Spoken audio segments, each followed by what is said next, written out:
Says university के police internship के लगभग 50 छात्रों को भाषा ज्ञान के आधार पर सुरक्षा की विशेष मुहिम में शामिल किया गया। इन विशेष युवाओं के भाषा ज्ञान को लेकर इंदौर के एडिशनल डीएसपी प्रशांत चौबे द्वारा बताया गया कि इन युवाओं को 9 भाषाओं का ज्ञान है, क्योंकि जो मेहमान शहर में शिरकत करेंगे वो विदेशों के साथ देश के गुजरात, तमिलनाडु, कर्नाटक, छत्तीसगढ़, आंध्र प्रदेश सहित विभिन्न राज्यों के साथ विदेशी नागरिक विदेशी भाषाओं का उपयोग करेंगे।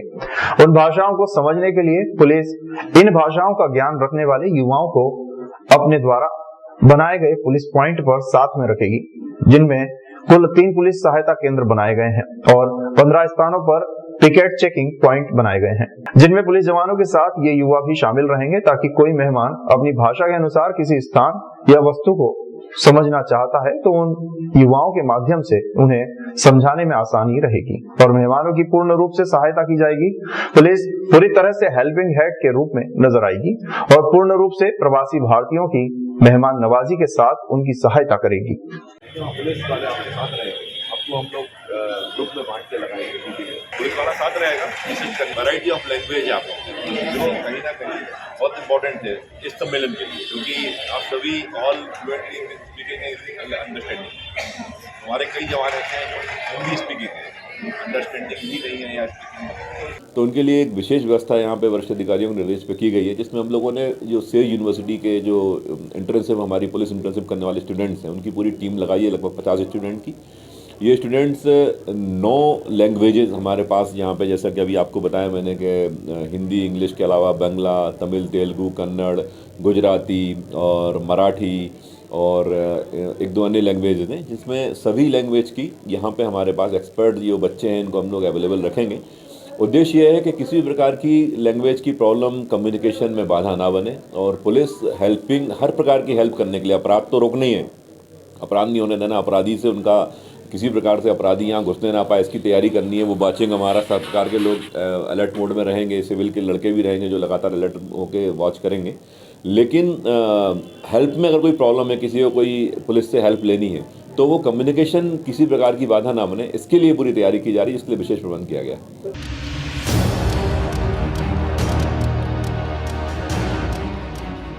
केंद्र सरकार द्वारा जिस मंशा से नई शिक्षा नीति शुरू की गई, उच्च शिक्षा विभाग उसका क्रियान्वयन सही तरीके से करने में असफल साबित हो रहा है। मध्य प्रदेश की एजुकेशन हब कहे जाने वाले इंदौर में सभी कॉलेजों में छात्रों को नई शिक्षा नीति के कारण परेशान होना पड़ रहा है। उच्च शिक्षा विभाग द्वारा इस नीति को लागू किए 2 साल हो गए हैं, लेकिन अभी तक नियम व दिशा निर्देश स्पष्ट नहीं है। हालत यह है कि देवी अहिल्या विश्वविद्यालय समय समय पर कार्यशाला का आयोजन कर रहा है, जिससे सभी विसंगतियों को दूर किया जा सके। छात्रों को विषय पढ़ाने वाले इंस्टीट्यूट के टीचर्स को भी नई नीति के मेजर माइनर विषयों से भटकाव हो रहा है।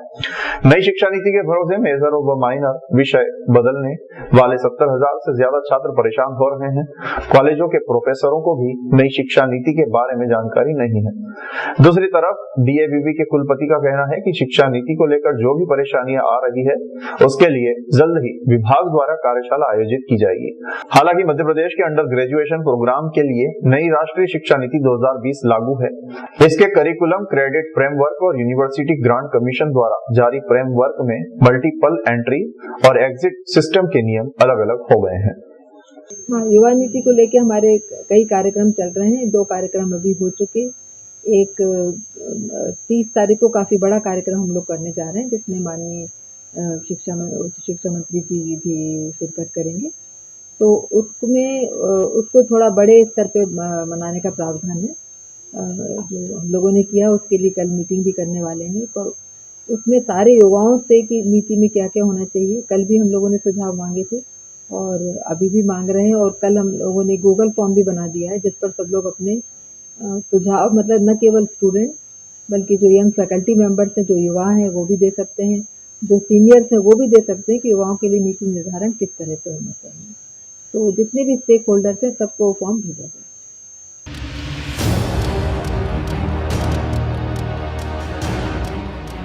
इंदौर में यातायात प्रबंधन की सर्वोच्च प्राथमिकता सड़क पर वाहन चालन में हमारी प्राथमिकता सुगम, सुरक्षित और सुखद रही है और इसी लक्ष्य को प्राप्त करने के लिए सड़क पर बेहतर अनुशासन लाना है। उसके बावजूद भी चालानी कार्यवाही अधिकारियों द्वारा सड़कों पर की गई है, लेकिन प्राथमिकता यही रही कि चालानी कार्यवाही नहीं करते हुए भी इस तरह से यातायात प्रबंधन किया जा सके, जो कि बहुत ही लापरवाही और गैर जिम्मेदारी तरीके से आम जनमानस का जीवन संकट में डालते हैं।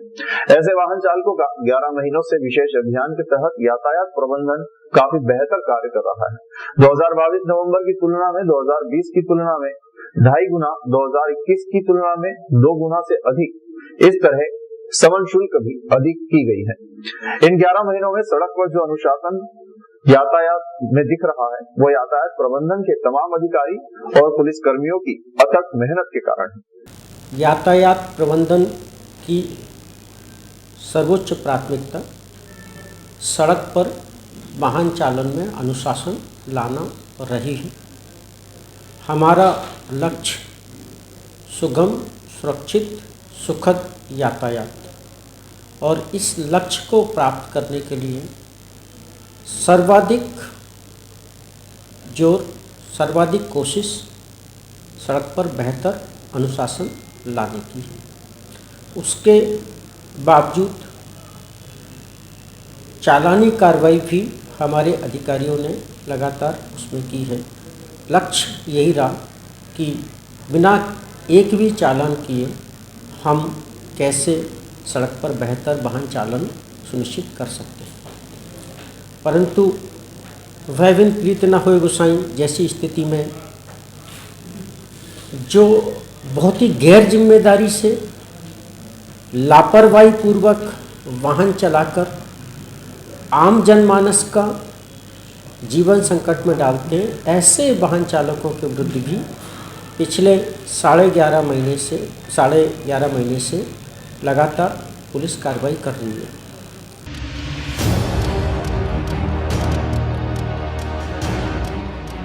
प्रवासी भारतीय सम्मेलन और ग्लोबल इन्वेस्टर्स समिट के दौरान कई वीवीआईपी मेहमान इंदौर आ रहे हैं। जाहिर है इस दौरान शहर में ट्रैफिक का फ्लो बढ़ेगा। ऐसे में जाम की स्थिति से बचने और चौराहे पर व्यवस्थित ट्रैफिक व्यवस्था हो, इसलिए ट्रैफिक मित्र अभियान चलाया जा रहा है। अभियान के तहत 1000 से ज्यादा वॉलंटियर शहर के यातायात को व्यवस्थित रखने में ट्रैफिक पुलिस का साथ देंगे। यह अभियान यातायात प्रबंधन के लिए शहर की अब तक की सबसे बड़ी अभिनव पहल है। ये 1000 से ज्यादा वॉलंटियर्स शहर के 55 चौराहों पर यातायात प्रबंधन में विशेष सहयोग देंगे। इंदौर नगर निगम अपर आयुक्त अभिषेक गहलोत, एडिशनल डीएसपी यातायात अनिल पाटीदार, दिलीप परिहार, अरविंद तिवारी के मार्गदर्शन में इन वॉलंटियरों को प्रशिक्षण दिया गया। प्रशिक्षण के दौरान इन ट्रैफिक मित्रों को यातायात के नियम के साथ ही अन्य तरह की बातें भी सिखाई और समझाई गई। हम चाहते हैं कि हम उनको कोई बिना तकलीफ के, बिना परेशानी के वो अपने गंतव्य स्थल तक जाए और वापस आए। इसके लिए सबसे महत्वपूर्ण काम किसका है? यातायात का, ट्रैफिक पुलिस का, आप लोगों के। जब आप लोग जुड़ेंगे तो ये देखेंगे कि ट्रैफिक में काम करना कितना मुश्किल है, उस व्यवस्था को बनाना। क्योंकि आप अब रोड पे चलते होंगे, आप ही लोग चलते होंगे, जब सड़क पे चलते होंगे तो मैं सबसे पहले कैसे निकल जाऊं, इसी भाग दौड़ में रहते हैं। जरा सा जाम हुआ तो दूसरी लाइन लगेगी, जरा सा और उससे ज़्यादा जाम हुआ तीसरा, चौथा, ऐसा करके हम ना आने वाले को निकलने देते हैं, ना हम खुद निकल पाते हैं। तो बहुत सारे नियम होते हैं, हमें पता नहीं होते कि यहाँ पर ये चीज़ हो सकती है या फिर हमें ये चीज़ नहीं करनी है। तो ऐसा हम कुछ कर सकते हैं जिससे जितने भी ट्रैफिक के नियम हैं, जितने भी ट्रैफिक के कायदे कानून हैं, उनकी पूरी गाइड हमें मिल जाए तो हमको पता है कि हमें कौन से ट्रैफिक को कैसे मानना है, किस तरीके से फॉलो करना है। ट्रैफिक बाधित होगा उस चौराहे पे, और कोई भी व्यक्ति आपको टक्कर मारती है। पैदल चलने का भी नियम है, चौराहे क्रॉस करने का क्या नियम है? जैसे ही आपको येलो लाइट होती है आप बीच में आ जाए, मतलब ये रेड सिग्नल में आप बीच में आ जाए, इधर का रेड सिग्नल हो तब क्रॉस करें। कंटिन्यू ट्रैफिक चलते हुए में कभी भी क्रॉस नहीं करना चाहिए। जैसे ही सामने वाला रेड सिग्नल होगा तो आप जेब्रा लाइन से चलते हुए बीच में आ जाए। जैसे ही इधर का सामने वाला रेड सिग्नल होगा तो आप चौराहे को क्रॉस करें। तो सर एक प्रॉब्लम आती है कि कुछ लोग हैं जो जिद पे अड़ जाते हैं कि हमें इधर से ही जाना है, हम उनके सामने तो हाथ जोड़ के बोलेंगे कि आप चले जाइए, लेकिन उनको देख के 4 लोग और जाते हैं, उनका क्या करें।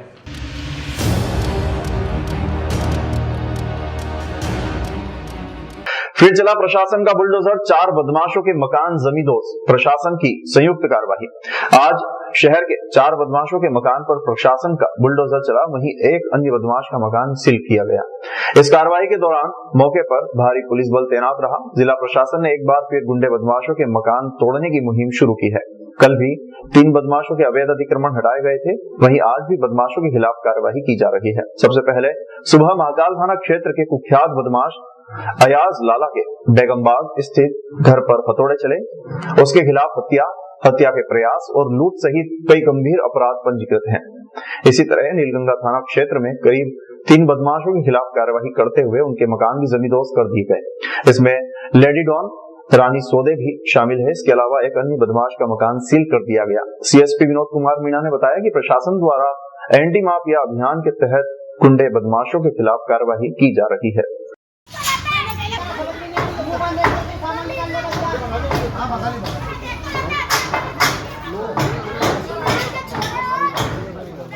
शासन का जो एंटी माफिया अभियान होता है उसके तहत गुंडों के मकान के चिन्हित पशुओं को ध्वस्त किया जाता है। तो उसी के सिलसिले में ये अयाज लाला करके है, तो इसके कुल 10 अपराध हैं और मुख्यतः इसके अपराध एक इसमें मर्डर का मामला भी कायम है, साथ में 2 307 के मामले भी कायम है।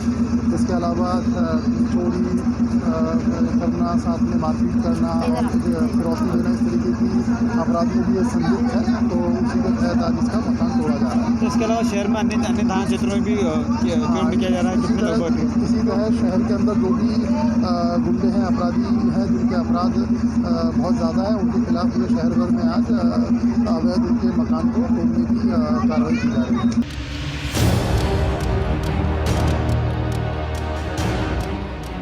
माधवनगर थाना क्षेत्र ने प्रतिबंधित चाइना डोर के खिलाफ की बड़ी कार्रवाई। देसाई नगर क्षेत्र से 2 आरोपियों के पास से चाइना डोर के 48 रील जब्त किए। उज्जैन के थाना माधवनगर पुलिस ने गुरुवार शाम को एक बड़ी कार्रवाई की है। पुलिस को मुखबिर से जानकारी लगी थी कि 2 युवक इंदौर से प्रतिबंधित चाइना डोर लेकर उज्जैन पहुंचे हैं। पुलिस ने घेराबंदी कर देसाई नगर क्षेत्र से दोनों युवकों को पकड़ा है। आईपीएस विनोद कुमार मीणा ने जानकारी देते हुए बताया कि यह गंभीर विषय है, इसलिए आरोपियों पर सख्त कार्रवाई की जाएगी। दोनों आरोपी देसाई नगर क्षेत्र के निवासी बताए जा रहे हैं। हालांकि मामले में पुलिस आरोपियों से पूछताछ कर रही है और चाइना डोर की बिक्री में जो लोग शामिल हैं उनको भी आरोपी बनाया जाएगा।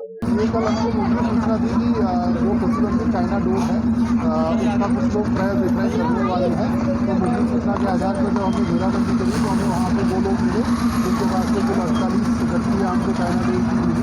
तो उसी के तहत उसके प्रकरण कायम किया जो भी इसके अंदर, क्योंकि ये बहुत ही गंभीर विषय है। पिछले कुछ 10 वर्षों में हमने देखा कि इससे काफ़ी दुर्भाग्यपूर्ण घटनाएं कारित हुई हैं। तो इस पर जो भी उचित वैधानिक कठोर से कठोर कार्रवाई होगी वो शासन द्वारा की जाएगी।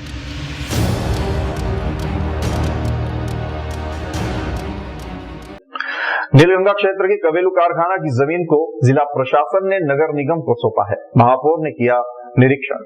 कबेलू कारखाने की भूमि पर नगर निगम बनाएगा आवास एवं कमर्शियल दुकानें।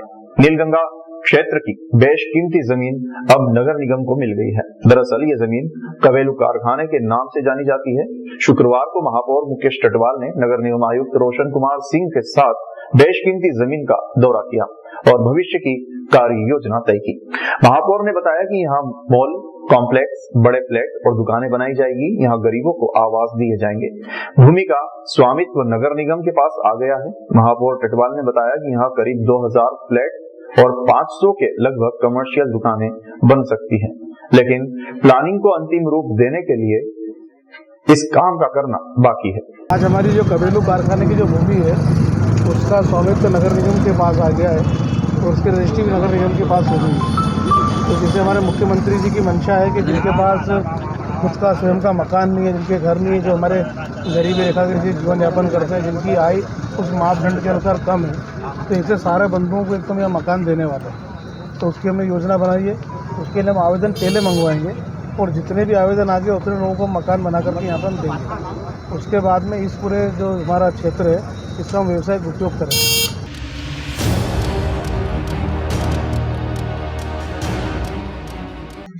सुरजनवाड़ा और देलची गांव में दो अलग अलग मामले में विवाद। दोनों विवाद में करीब 10 लोग घायल। पहला मामला सुरजनवाड़ा का है। यहाँ एक ही परिवार के 5 सदस्यों पर दबंगों ने हमला कर दिया। दरअसल एक युवक युवती को भगाकर ले गया था, जिसके बाद युवती के परिजनों ने जब इस बात का विरोध किया तो युवक के परिवार वालों ने उनके साथ मारपीट की और गांव खाली करने की बात कही। इस पूरे मामले में 5 लोग घायल हुए हैं। घटना की जानकारी मिलते ही नरवर थाना पुलिस मौके पर पहुंची और घायलों को उपचार के लिए जिला अस्पताल में भर्ती कराया। वहीं आरोपियों की तलाश की जा रही है। हम सुरजनवाड़ा के रहने वाले हैं और हमारे भतीजी सामने वाला लड़का लेके भाग गया। उसके बारे में दुश्मन निकल ली उन्होंने और लेके भागा और हम पे हमला किया। तलवार निकाली और सब औरतों को मारने लगा। हम काम पे से आए तो। कितने लोगों को मारी आपने? 5 जने को मारे। कौन लोग हैं जो मारने वाले? कौन लोग हैं पहचान दो आपने? हमारे घर के सामने। क्या नाम है उनका? नाम बेहरू लाल जी, गोवर्धन लाल जी और लच्छू लाल जी, राजपाल क्या कहना है? और बात क्यों हुआ? रवि। वहीं दूसरी घटना देलची गांव की है। इंदिरा आवास योजना के तहत गांव-गांव में पानी की सुविधाएं पहुंचाई जा रही है, लेकिन दबंगों ने एक ही परिवार के 5 सदस्यों पर हमला किया। दरअसल सरपंच और सचिव के कहने पर परिवार पानी भरने गया था, लेकिन गांव के कुछ लोगों को ये बात अच्छी नहीं लग रही थी। जैसे ही परिवार पानी भरकर घर लौटा तो 25 से 30 लोगों ने घर में घुसकर उन पर हमला कर दिया, जिससे एक ही परिवार के 5 लोग घायल हो गए। घायलों को उपचार के लिए उज्जैन जिला अस्पताल में भर्ती कराया गया है, जहां अभी सभी का उपचार जारी है। वहीं पूरे मामले में पुलिस आरोपियों की तलाश कर रही है। गांव के पटेल इंदिरा आवास आई थी तो पानी की नली लगी, उसमें नली लगाने के ऊपर 25-30 उनके लड़के आके ने घर आके मारा मेरे को। कुछ नहीं है, पानी भरने के ऊपर हुआ है।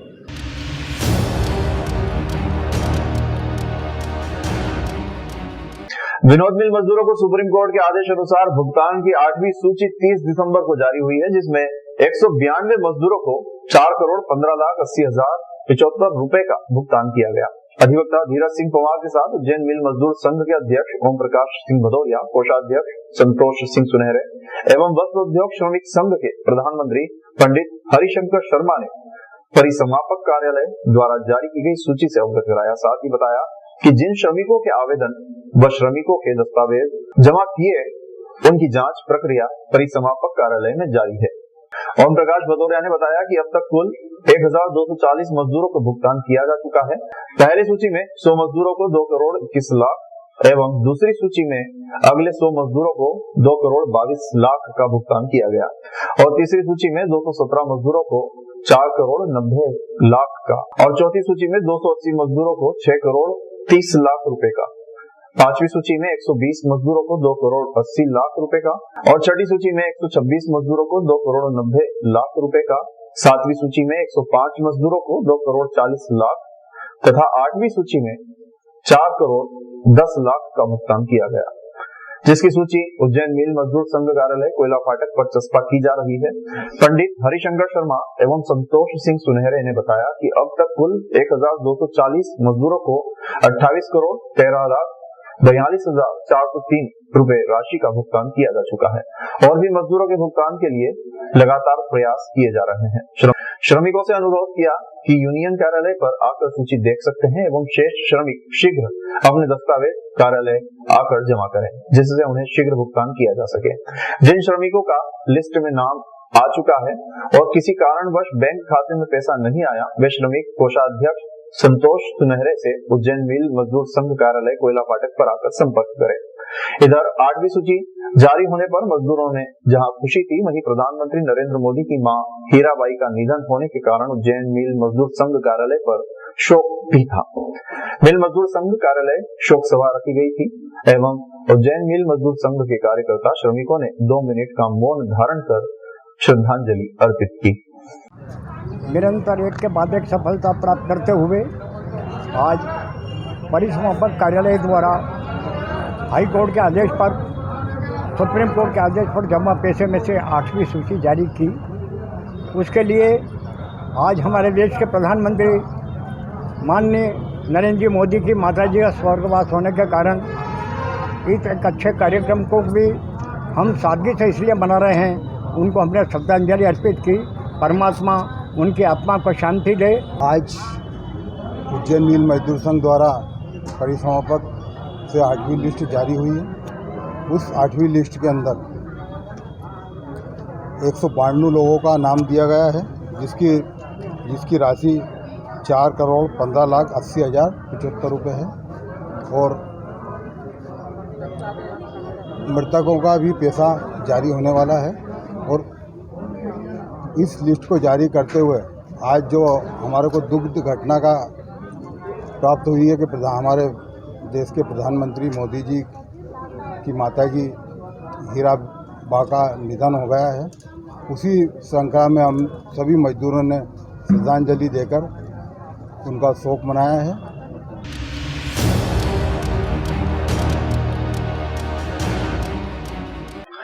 जिला पुलिस अधीक्षक राकेश कुमार सगर ने आदेश जारी किया है। पिछले कई वर्षों से सुसनेर थाने में जमे प्रधान आरक्षक को दूसरे पुलिस लाइन आगर में तबादला कर दिया गया। पूर्व में हमारे संवाददाता अर्पित हरदेनिया के द्वारा अवंतिका टीवी पर खबर को प्रमुखता से दिखाया गया था, जिसके बाद एसपी राकेश कुमार सगर ने आदेश जारी कर दिए हैं।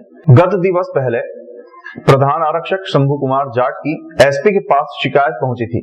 इनकी विभागीय स्तर पर जानकारी भी जुटाई गई, जिसके बाद एसपी ने प्रधान आरक्षक शंभू सिंह जाट को एसडीओपी कार्यालय सुसनेर से पुलिस लाइन आगर में तबादला कर दिया। आपको बता दें कि पूर्व में प्रधान आरक्षक शंभू जाट पर मारपीट और प्रताड़ित करने का आरोप लगा है। युवक गोविंद सूर्यवंशी ने एसपी के नाम एक शिकायती आवेदन एडिशनल एसपी नवल सिंह सिसोदिया को दिया था, जिसमें क्षेत्रीय विधायक राणा विक्रम सिंह के घर पर प्रधान आरक्षक शंभू जाट के द्वारा गोविंद के साथ मारपीट की गई थी और जिला बदल की कार्यवाही का ध्वंस देकर शहर के गणमान्य और राजनीतिक लोगों के फर्जी नाम बुलवाने का आरोप लगा था, जिसकी शिकायत युवक ने एसपी से की थी, जिसके बाद एसपी ने प्रधान आरक्षक पर आगर पुलिस लाइन में पदस्थापना की है।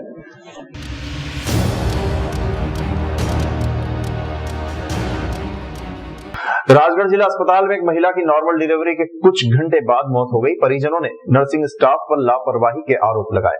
मृतक प्रसूता के परिजनों का कहना है कि महिला की जब तबीयत बिगड़ने लगी तो वह दौड़कर वार्ड में मौजूद स्टाफ को बार बार बुलाने जा रही थी, लेकिन उनको किसी ने नहीं देखा।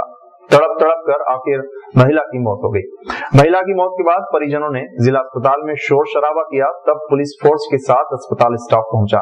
थाना प्रभारी को महिला के परिजनों ने बताया कि किस तरह से पूरे केस में लापरवाही बरती गई।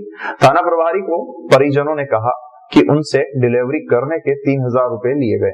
सिविल सर्जन का कहना है कि डिलीवरी के पहले महिला के परिजनों को बताया गया था कि डिलीवरी ऑपरेशन के द्वारा होना है, लेकिन किसी ने ध्यान नहीं दिया। पैसे लेकर अगर डिलीवरी की है तो इसकी जांच की जाएगी। सिविल सर्जन द्वारा दिए गए बयान पर एक सवाल यहाँ ये भी खड़ा होता है कि जब डिलीवरी ऑपरेशन से होनी ही थी तो नॉर्मल क्यों की गई, और फिर नॉर्मल डिलीवरी हो भी कैसे गई। तो वह डिलीवरी में लाए थे, जो कल के लाए थे, जो उसकी डिलीवरी हुई आज 2 बज थोड़ी कांड घंटे पर 2 बजे होगी थी।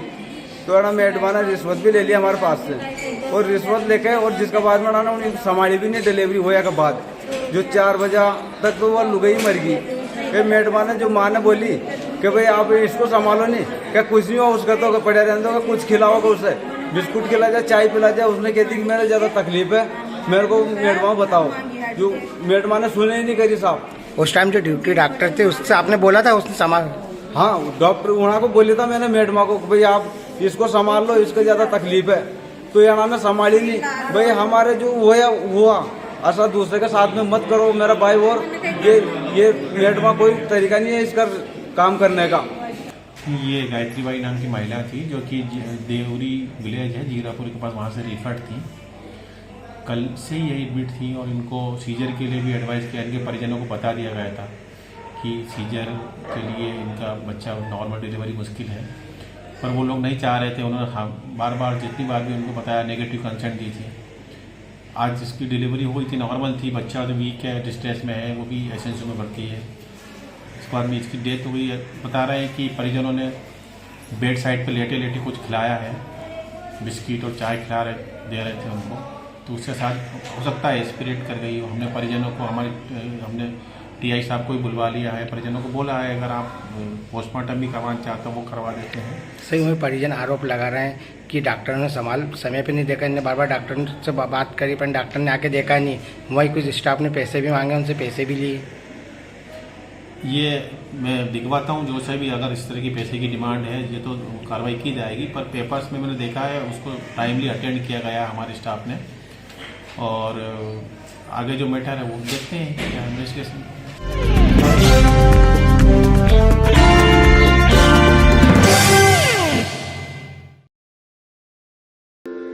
ओम शांति। 25-26 साल की उम्र से भाई जी का मार्गदर्शन प्यार मिला। आज जो ये जीवन है भाई जी के बदौलत है और बाबा विनोबा जी की बदौलत है। सबसे पहले हरिजन सेवक संघ की इस पावन तीर्थ भूमि के ध्वज को मैं अपने मस्तक पर लगाता हूं, जहां ये भाई जी का प्रथम श्रद्धांजलि कार्यक्रम हो रहा है। मैं धन्यवाद देता हूं परम श्रद्धेय आदरणीय मेरे भाई प्रहलाद सिंह जी पानिया को, उनकी पूरी टीम को धन्यवाद देता हूं।